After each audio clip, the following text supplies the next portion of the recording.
Halo, selamat siang, selamat malam, bahkan selamat pagi bagi kalian yang menonton ini.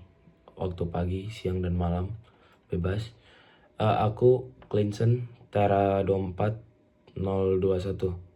Nah, kali ini aku ingin membahas tentang pasal 3 dan pasal 4 anggaran rumah tangga Hima TGTR ITB. Nah, dua pasal ini menurutku punya peran penting banget. Kenapa? Karena disinilah dijelaskan tentang jenjang keanggotaan Hima TGTR ITB tersebut. Nah, di sini spesifiknya itu membahas anggota muda dan anggota biasa. Nah, jadi langsung aja kita bahas satu persatu. Yang pertama itu pasal 3. Nah, di sini pasal 3 berbunyi seperti ini. Anggota muda adalah mahasiswa program studi sarjana teknik geofisika ITB yang sedang mengikuti pembinaan lanjut yang berorientasi pada pengenalan Hima TGTR ITB. Nah, dari bunyi pasalnya sendiri kita sudah mendengar dan kita sudah bisa melihat bahwa anggota muda itu adalah mahasiswa yang sedang menjalani pembinaan lanjutan. Nah, anggota muda itu masih bisa dibilang melakukan pembinaan lanjutan.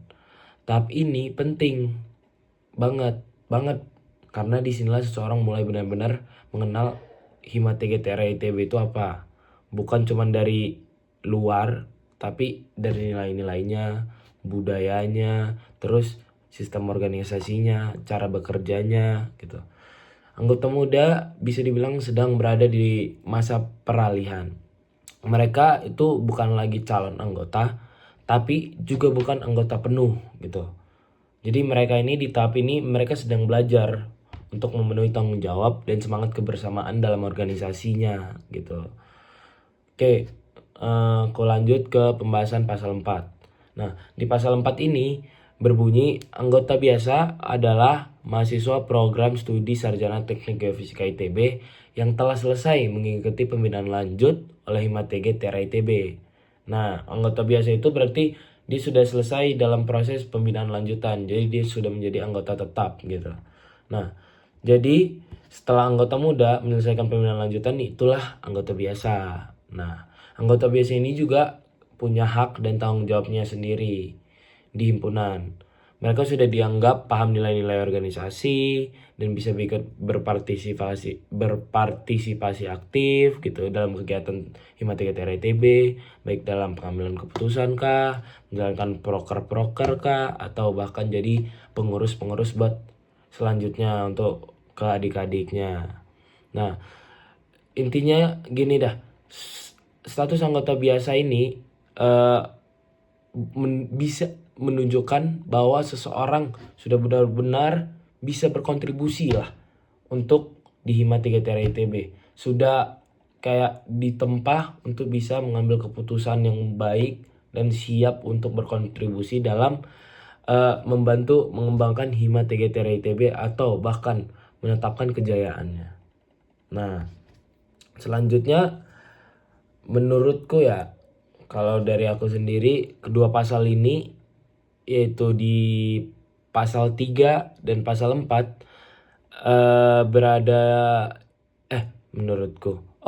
Pasal tersebut ini terletak di bab 1 anggaran rumah tangga Hima TGTR ITB. Nah, bab itu yang membahas tentang keanggotaan. Nah, bab ini mengatur semua tingkatan anggota yang ada di himpunan. Jadi dia mengatur yang dari calon anggota, anggota muda, anggota biasa, dan anggota luar biasa. Nah, jadi bisa dibilang bab ini ya dasar dari sistem keanggotaan diri Hima TGTR ITB lah. Jadi kayak yang mengatur tingkatan-tingkatan anggota yang berada di dalam himpunan Hima TGTR ITB ini. Dan bisa dibilang juga ini tempat semua proses pembinaan dan partisipasi anggota diatur udah jelas gitu. Jadi ada aturannya dalam tingkatan-tingkatan anggota tersebut. Nah, di sini menurut aku pribadi pasal 3 dan pasal 4 ini punya banyak kelebihannya. Ya, kalau dari aku sendiri melihat banyak kelebihannya. Yang pertama eh, dia itu pasalnya jelas dan terstruktur. Maksudnya jelas dan terstruktur ini kayak sistem keanggotaan yang bertahap, membuat setiap mahasiswa yang punya proses belajar dan adaptasi sebelum jadi anggota biasa atau anggota yang bisa siap berkontribusi. Oke, yang kedua itu mendukung proses pembinaan yang baik. Nah, kenapa gue bilang mendukung proses pembinaan yang baik? Karena bisa dilihat sendiri di tahap pembinaan lanjutan ini bukan cuma formalitas, tapi jadi wadah buat membangun rasa tanggung jawab, solid, pemahaman tentang organisasi, ya bahkan lebih membuat kita lebih kenal ke orang lain gitu, lebih merangkul lah gitu bisa gue bilang. Yang ketiga, pasalnya fleksibel. Nah, kenapa pasalnya fleksibel? Nah, di sini tidak ada ketentuan waktu. Karena nggak ada ketentuan waktu tersebut, makanya dibilang fleksibel. Jadi kayak pembinaan lanjutan itu bisa disesuaikan. Jadi bisa diatur aja mau kapan selesai, mau kapan selesainya. Tergantung performa yang diberikan oleh setiap angkatannya. Mau kapan selesai, mau kapan lebih cepat selesai, bisa tergantung performanya. Keempat, itu adanya tingkatan-tingkatan seperti ini atau kayak binaan lanjutan itu menjaga kualitas anggota menurut gua. Karena hanya mereka yang sudah paham dan siap berkomitmen yang bisa naik menjadi anggota biasa. Makanya diperlukan namanya anggota muda karena harus dibina lanjut lagi. Nah, dengan begitu keberlangsungan organisasi bisa terjaga karena tiap anggotanya benar-benar memahami nilainya, tanggung jawabnya apa, jadi tahu menjaganya keberlangsungan organisasi ini gitu. Nah, selanjutnya membahas relevansi pasalnya. Membahas relevansi pasalnya menurutku pasal 3 dan 4 ini masih sangat relevan untuk kondisi mahasiswa yang sekarang.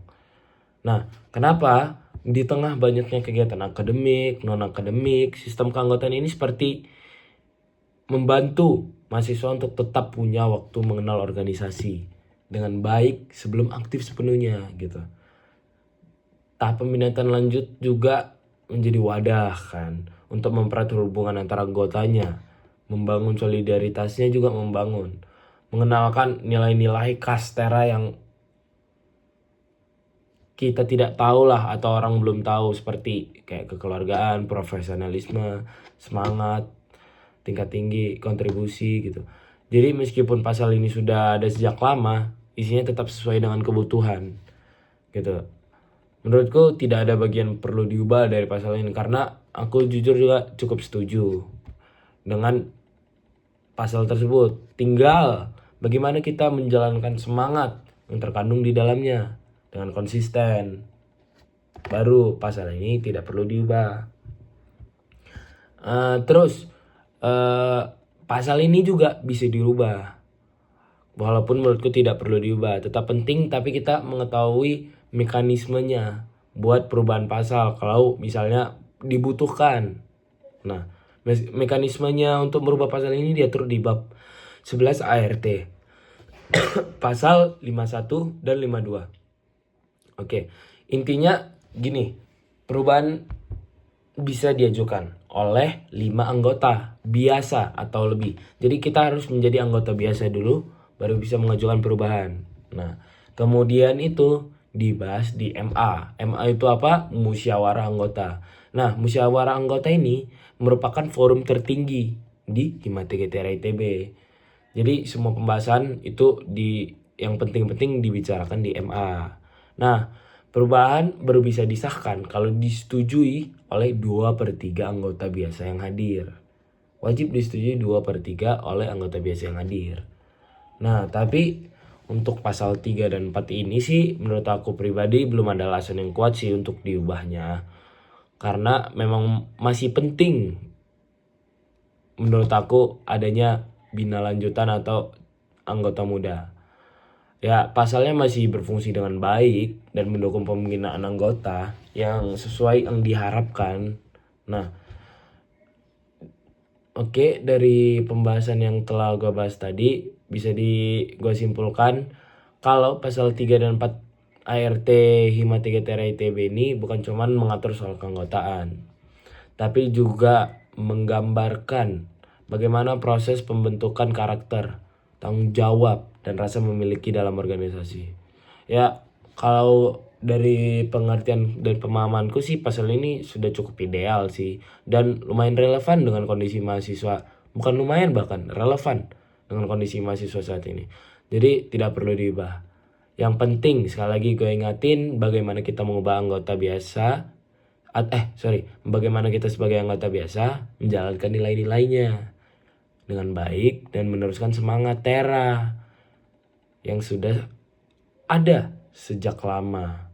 Oke, sekian dari aku, Clinton, Tera 24021. Terima kasih sudah menonton video aku yang tidak panjang ini. Selamat tinggal. Bye-bye.